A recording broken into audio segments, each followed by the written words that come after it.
A wild Mustang appeared at a rural hospital entrance at dawn, refusing to leave. Security tried everything. Animal control was baffled. For 3 days, this magnificent creature stood vigil, waiting. Until an old cowboy in a hospital bed heard the commotion and suddenly knew exactly why the horse had come. What he discovered will shake you to your core. If you love stories that prove the bond between humans and animals goes deeper than we ever imagined, hit that subscribe button right now. You won't want to miss what happens next. Let's dive in. The sun hadn't fully risen over Silver Creek, Montana, when Nurse Patricia Hammond arrived for her morning shift at Mercy Ridge Hospital. What she saw in the parking lot made her stop dead in her tracks.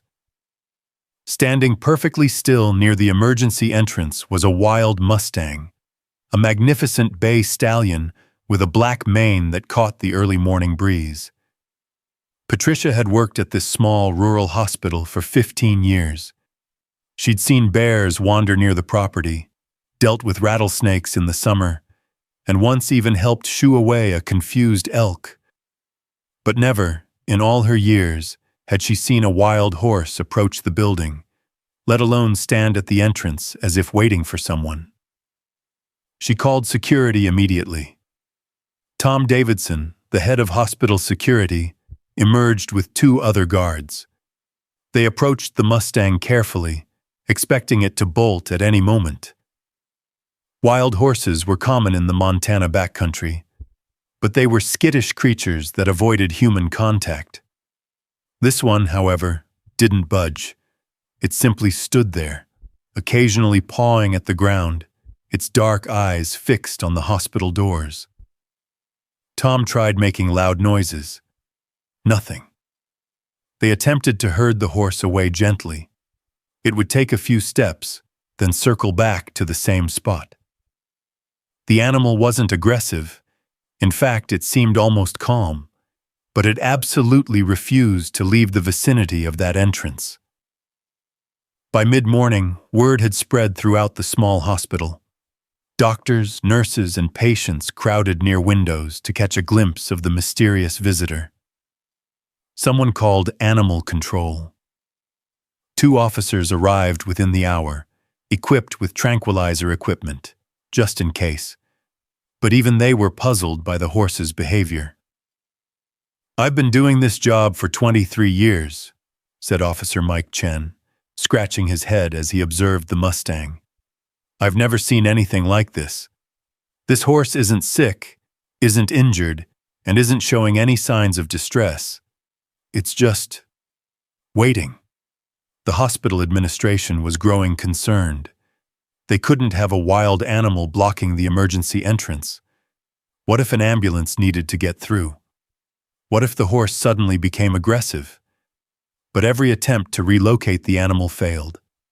The Mustang had chosen its spot, and it wasn't leaving. As the day progressed, local news caught wind of the story. A small crew arrived to film the unusual scene.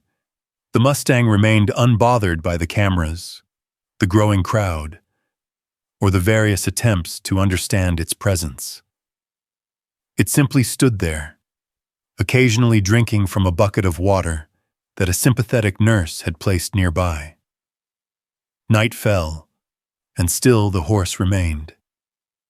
Hospital staff took turns monitoring the situation. The Mustang would rest occasionally, but never wandered more than a few feet from the entrance. It was as if the animal was on a mission, fulfilling some purpose that only it understood. By the 3rd morning, the scene had become almost surreal. A wild creature maintaining a vigil outside a human medical facility. Everyone had theories. Maybe the horse was sick. Maybe it had been someone's pet once. Maybe it was just confused. But deep in room 237, a 72-year-old cowboy named Jack Thornton was about to solve the mystery in a way no one expected. Jack Thornton had been lying in his hospital bed for 5 days, recovering from emergency surgery after a severe case of pneumonia had nearly taken his life. The old cowboy had spent 50 years working ranches across Montana, breaking horses, mending fences, and living the kind of rugged life that most people only saw in movies. His weathered hands and sun-darkened face told stories of countless days under the big sky. He'd been drifting in and out of sleep when he heard the commotion in the hallway. Nurses were talking in excited whispers about that crazy horse that wouldn't leave the entrance. At first, Jack didn't pay much attention. His body ached, his breathing was still labored, and he was focused on getting well enough to return to his small ranch on the outskirts of town. But something made him press the call button. When Patricia entered his room, he asked about the horse. Her description made him pause. A bay stallion with a black mane and a distinctive white star on its forehead. Jack's heart began to race, and it wasn't from the pneumonia. "Get me to a window," he said, his voice urgent despite its weakness. "I need to see this horse." Patricia hesitated. Jack was still connected to an IV and monitors. He was supposed to be resting. But something in the old cowboy's eyes made her reconsider. With the help of another nurse, they carefully helped Jack into a wheelchair and maneuvered him to the nearest window with a view of the entrance. The moment Jack saw the Mustang, tears began streaming down his weathered face. His hands, which had remained steady through decades of dangerous ranch work, began to tremble. "That's Storm," he whispered. "That's my Storm." The nurses exchanged confused glances. This was a wild Mustang. How could it belong to Jack? The old cowboy, seeing their skepticism, began to explain through tears and labored breaths. 12 years ago, Jack had found a young colt trapped in a ravine on the far edge of his property. The horse had been separated from its herd, injured and terrified. Jack had spent 3 days earning the young Mustang's trust, eventually leading it to safety. He'd nursed the colt back to health on his ranch, and during those months of recovery, an extraordinary bond had formed. Jack named him Storm because he'd been found after a terrible thunderstorm had rolled through the valley. For nearly a year, Storm stayed near Jack's ranch, not quite domesticated, but not entirely wild either. The horse would approach Jack in the fields, would eat from his hand, would stand calmly while Jack checked old injuries. But Storm belonged to the wild. Jack knew that. When the Mustang was fully healed and a year older, Jack watched as Storm rejoined his herd one spring morning. It was bittersweet. Jack was proud to see the horse return to freedom, but he missed his companion terribly. "I haven't seen him in over a decade," Jack said, his voice breaking. "How did he know I was here? How did he know I needed him?" The nurses stood in stunned silence, watching the Mustang below, who remained perfectly still, as if waiting for something. Word spread through Mercy Ridge Hospital like wildfire. The mysterious Mustang wasn't just some confused wild horse. It was searching for the man who had once saved its life. Doctors, nurses, patients, and even administrative staff found themselves caught up in what was rapidly becoming a story that defied logical explanation. Dr. Sarah Chen, Jack's attending physician, was initially hesitant. Her patient had just undergone serious surgery. He was still weak, still recovering. Taking him outside to see a wild animal seemed medically irresponsible. But as she stood in Jack's room, watching the tears stream down the old cowboy's face as he gazed out the window at Storm, something in her professional resolve softened. "Mr. Thornton," she said carefully, "you understand that you're still in a fragile state. Your lungs are healing, but you need rest and—" "Doc," Jack interrupted gently, "I'm 72 years old. I've been kicked by horses, thrown from bulls, survived 2 heart attacks, and just beat pneumonia that nearly killed me. If that horse traveled all this way to find me, the least I can do is go say hello. If I die doing it, well, I can't think of a better way to go." Dr. Chen looked at the old cowboy's determined face, then at Patricia and the other nurses who had gathered in the room. She saw something in their eyes, too. Hope, wonder, a desperate want to see this story reach the ending it deserved. "Okay," she finally said, "but we do this carefully. You stay in the wheelchair, we keep the IV attached, and at the first sign of distress, we bring you back inside. Understood?" Jack nodded eagerly, a smile breaking across his weathered face for the first time since he'd been admitted. The procession that made its way to the hospital entrance 15 minutes later was unlike anything Mercy Ridge had ever seen. Jack in his wheelchair, still in his hospital gown, with a blanket draped over his shoulders, flanked by nurses and Dr. Chen. Behind them, a trail of curious hospital staff, patients in their own wheelchairs or walking with IV stands, and even some family members who had been visiting. The automatic doors slid open. The morning air was crisp and cool, typical for Montana in early autumn. And there, not 20 feet away, stood Storm. The Mustang's head immediately turned toward the sound of the doors. For a moment, horse and man simply stared at each other. Then something remarkable happened. Storm took a step forward. Then another. The animal control officers tensed, ready to intervene if the horse showed any signs of aggression. But there was nothing aggressive in Storm's approach. The Mustang moved slowly, deliberately, until he stood directly in front of Jack's wheelchair. Jack extended his trembling hand. Storm lowered his great head and pressed his muzzle into the old cowboy's palm. The Mustang's eyes closed, and a deep, rumbling sound, almost like a sigh of relief, came from the horse's chest. "I know, boy," Jack whispered, his voice thick with emotion. "I know. I'm okay. I'm going to be okay." The scene outside Mercy Ridge Hospital had drawn quite a crowd.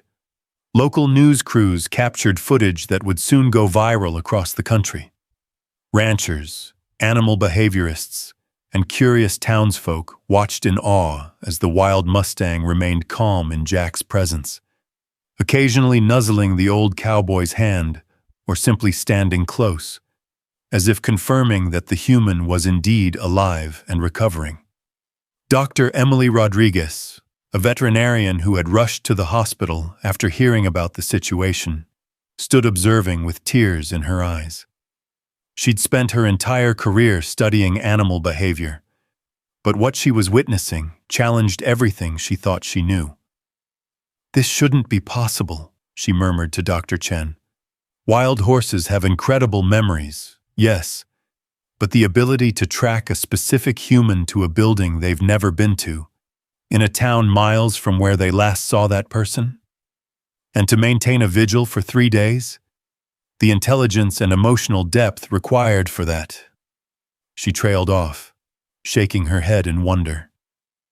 Jack, meanwhile, was talking softly to Storm, recounting the years since they'd last seen each other. The old cowboy spoke of the hard winters, the changing landscape of Montana ranching, the loneliness of aging. Storm listened with pricked ears, occasionally pawing the ground or blowing air through his nostrils in response. Tom Davidson, the security guard who had first tried to shoo the horse away, stood watching with his arms crossed. "You know what I think happened?" he said to the gathered crowd. "I think this horse sensed something was wrong. Animals can do that. They can sense illness, death, changes in the people they're bonded to. Maybe Storm felt that Jack was in danger, and some instinct drove him to find him." An elderly rancher named Bill Hutchins, who had known Jack for 40 years, nodded in agreement. I've seen horses do incredible things. I once had a mare who walked 15 miles back to my ranch after being sold to a neighbor. But this, he gestured at Storm, this is something else entirely. This horse didn't just come home. It came to a place it had never been, following something we can't measure or understand. Patricia, the nurse who had first discovered Storm, wiped her eyes. Maybe we're not supposed to understand it, she said softly. Maybe some bonds go deeper than science or logic. Maybe love, whether between humans or between a human and an animal, creates connections that don't follow the rules we think govern this world. As the morning progressed, Jack began to tire. Dr. Chen insisted he return to his room to rest, but the old cowboy was reluctant to leave Storm. The Mustang seemed to sense this internal conflict. Storm took several steps back from the wheelchair, then turned and walked a short distance away. But he didn't leave. Instead, he positioned himself in a spot where he could see the hospital entrance, clearly visible from Jack's window. "He'll wait," Jack said with certainty. "He waited 3 days before. He'll wait until I'm well enough to go home." And wait he did. For the next 4 days, as Jack's condition steadily improved, Storm maintained his vigil. The hospital staff brought him food and water. Local ranchers donated hay. The Mustang had become a beloved fixture. On the 8th day of Storm's vigil, Dr. Chen delivered news that brought genuine joy to Jack Thornton's weathered face. He was well enough to be discharged.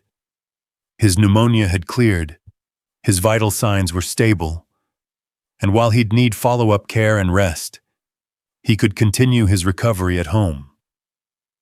The hospital staff had grown so attached to both Jack and Storm that the discharge felt more like a celebration than a routine medical procedure. Nurses who had cared for Jack brought him fresh clothes donated by community members, since his own had been discarded when he'd been admitted in emergency condition. Patricia had even organized a small farewell gathering in the hospital lobby. But the real question on everyone's mind was, what would Storm do when Jack left? Jack's nephew, Mike, had driven in from Billings to take his uncle home. As they loaded Jack's few belongings into the truck, a crowd gathered outside. Storm, who had been resting in his now familiar spot, immediately stood at attention when the hospital doors opened and Jack emerged, this time walking on his own 2 feet, though a bit unsteadily. The Mustang's reaction was immediate and profound. Storm trotted over, moving with a grace that reminded everyone he was indeed a wild creature. He approached Jack and once again pressed his muzzle into the old cowboy's hands.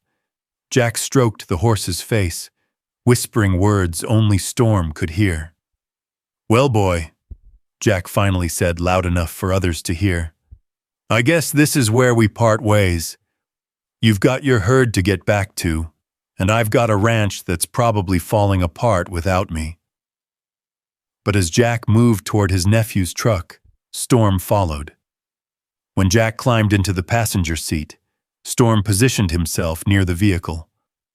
Mike looked at his uncle with raised eyebrows.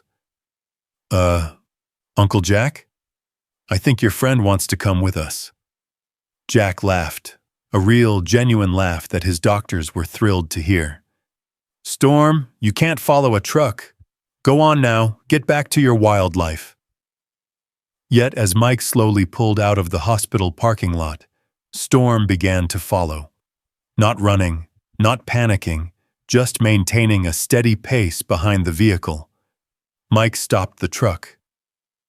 Animal Control Officer Mike Chen, who had remained fascinated by the entire situation, approached the truck window. "Mr. Thornton, I've been thinking about this. Your ranch is about 12 miles from here, right?